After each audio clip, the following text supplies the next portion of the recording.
प्यारे बच्चों, आज का विषय है प्रकाश वैद्युत प्रभाव, जिसके अंतर्गत हम लोग हर्ट्ज तथा लेनार्ड्स के प्रयोग और प्रकाश वैद्युत उत्सर्जन के नियमों के बारे में पढ़ेंगे।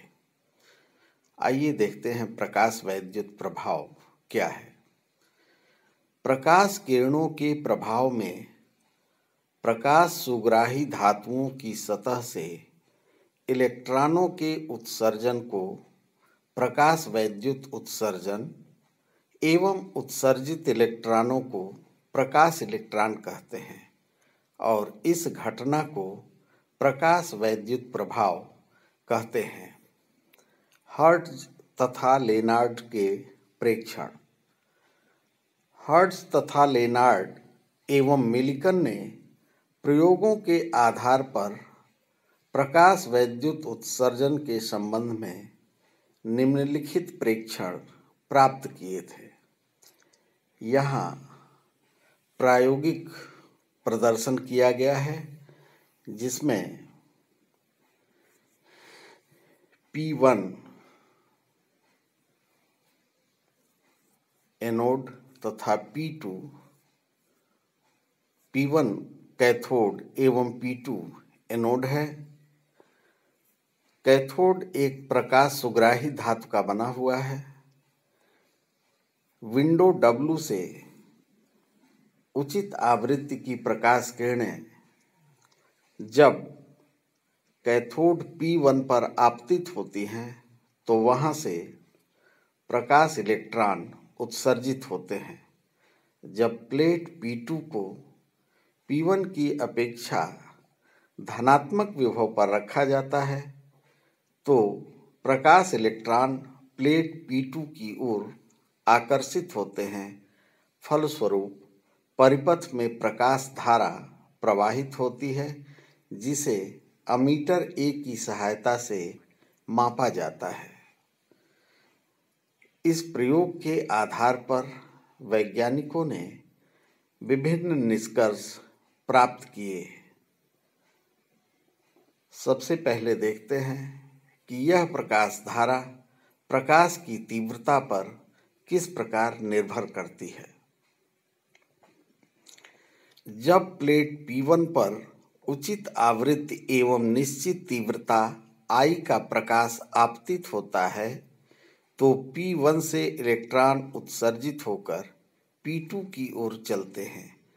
जब P1 के सापेक्ष P2 का धनात्मक विभव बढ़ाया जाता है तो आकर्षित होने वाले इलेक्ट्रॉनों की संख्या बढ़ती है।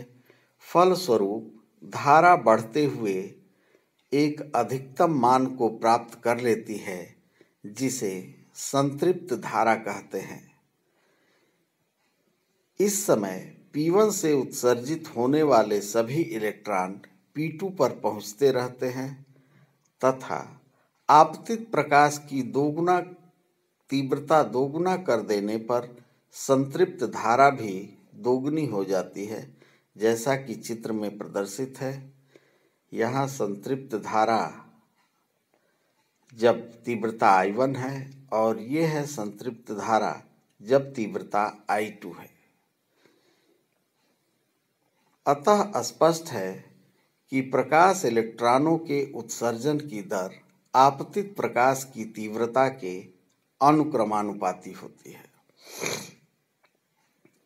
यदि P2 को P1 के सापेक्ष ऋणात्मक विभव दिया जाए तो प्रकाश धारा घटने लगती है, क्योंकि प्लेट P2 इलेक्ट्रॉनों को प्रतिकर्षित करता है। यह धारा घटते हुए एक निश्चित विभव -V0 के लिए शून्य हो जाती है। इस विभव को निरोधी विभव या स्टॉपिंग पोटेंशियल अथवा संस्तब्ध विभव या कट ऑफ पोटेंशियल कहते हैं। चूंकि इस विभव पर अधिकतम ऊर्जा वाले इलेक्ट्रॉन भी P2 तक नहीं पहुंच पाते हैं, अतः यह अधिकतम गतिज ऊर्जा की माप है। यदि निरोधी विभव -V0 हो तो उत्सर्जित प्रकाश इलेक्ट्रॉन की अधिकतम गतिज ऊर्जा ई के मैक्सिमम इक्वल टू EV0 होगी। निरोधी विभव के लगाने के बाद तीव्रता कितनी भी बढ़ा दी जाए, धारा प्राप्त नहीं होती है। अतः स्पष्ट है कि निरोधी विभव एवं प्रकाश इलेक्ट्रॉनों की गतिज ऊर्जा प्रकाश की तीव्रता पर निर्भर नहीं करती है। प्रकाश की आवृत्ति पर निर्भरता। जब हम एक समान तीव्रता लेकिन भिन्न भिन्न आवृत्तियों का प्रकाश धातु की सतह पर आपतित कराते हैं तो विभवांतर एवं धारा के बीच ग्राफ इस चित्र की भांति प्राप्त होता है, जिससे स्पष्ट है कि प्रकाश की आवृत्ति जितनी ही ऊंची होगी, निरोधी विभव का मान उतना ही अधिक होगा।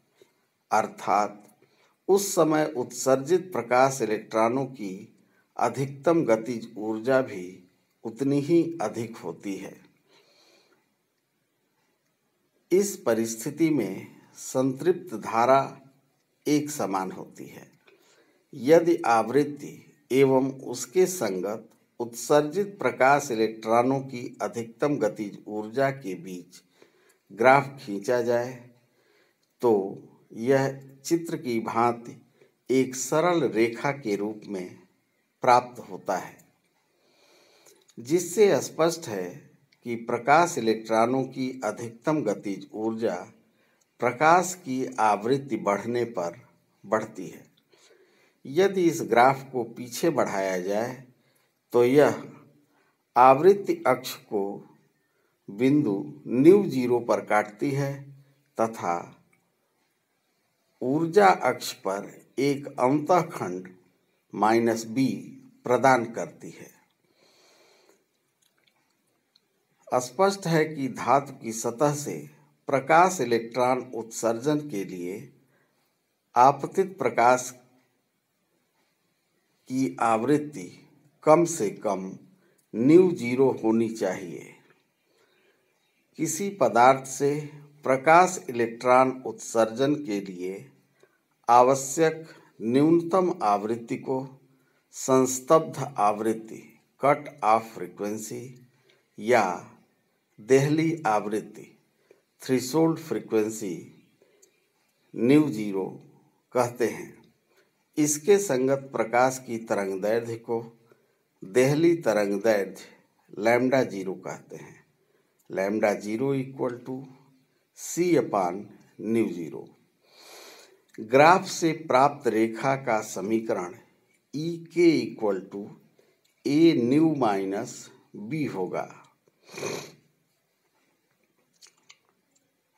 EK एवं ν के बीच विभिन्न धातुओं के लिए ग्राफ समांतर रेखाएं प्राप्त होती हैं, जिनका ढाल A एक समान लेकिन ऊर्जा अक्ष पर अंतःखंड भिन्न भिन्न होता है।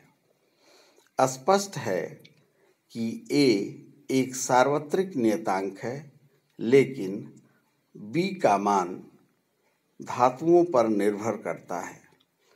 जब ν इक्वल टू ν0 तो EK बराबर 0 है, अतः समीकरण 2 से 0 इक्वल टू A⁻0 B अर्थात B इक्वल टू A⁻0। इस प्रकार B प्रकाश इलेक्ट्रॉन उत्सर्जन के लिए आवश्यक न्यूनतम ऊर्जा को व्यक्त करता है। किसी धातु की सतह से प्रकाश इलेक्ट्रॉन उत्सर्जन के लिए आवश्यक न्यूनतम ऊर्जा को उस धातु का प्रकाश वैद्युत कार्य फलन कहते हैं और W से प्रदर्शित करते हैं। प्रकाश वैद्युत उत्सर्जन के नियम। लेनार्ड तथा मिलिकन ने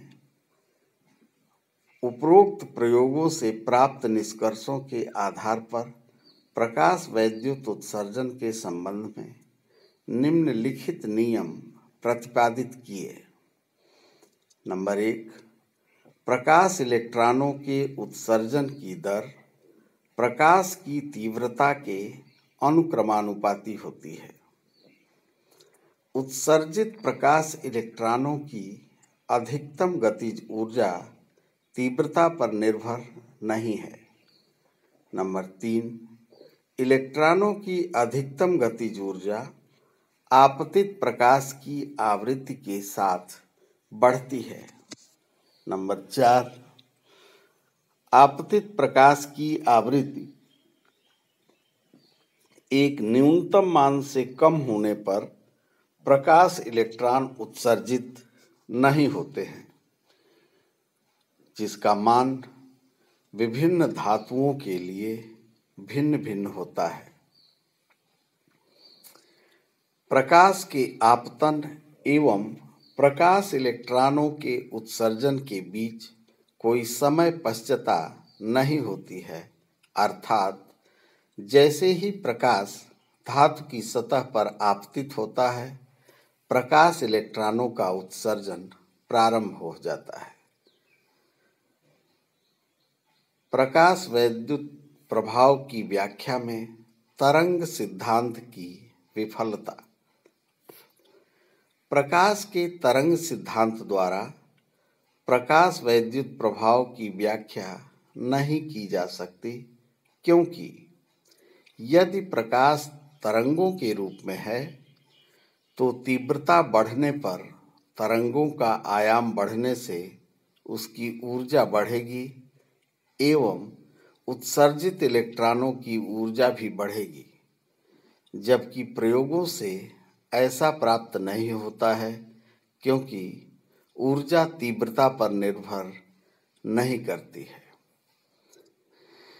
यदि आपतित प्रकाश में पर्याप्त ऊर्जा हो तो आवृत्ति कुछ भी होने पर प्रकाश इलेक्ट्रॉन उत्सर्जित होने चाहिए, जबकि आवृत्ति ν0 से कम होने पर उत्सर्जन नहीं होता है, चाहे तीव्रता कितनी भी हो। चूंकि आपतित प्रकाश ऊर्जा प्रकाशित क्षेत्रफल के सभी इलेक्ट्रॉनों को मिलती है, अतः उत्सर्जन के लिए आवश्यक ऊर्जा संचित करने में कुछ समय लगना चाहिए, जबकि प्रयोग के अनुसार पाया गया कि धातु पर प्रकाश गिरते ही 10⁻⁹ सेकेंड के भीतर प्रकाश इलेक्ट्रॉन उत्सर्जित होने लगते हैं। इस प्रकार तरंग सिद्धांत प्रकाश वैद्युत प्रभाव की स्पष्ट व्याख्या नहीं कर पाता है, अर्थात यह तरंग सिद्धांत प्रकाश वैद्युत प्रभाव की व्याख्या करने में असफल है। बच्चों, आज के लिए बस इतना ही। धन्यवाद।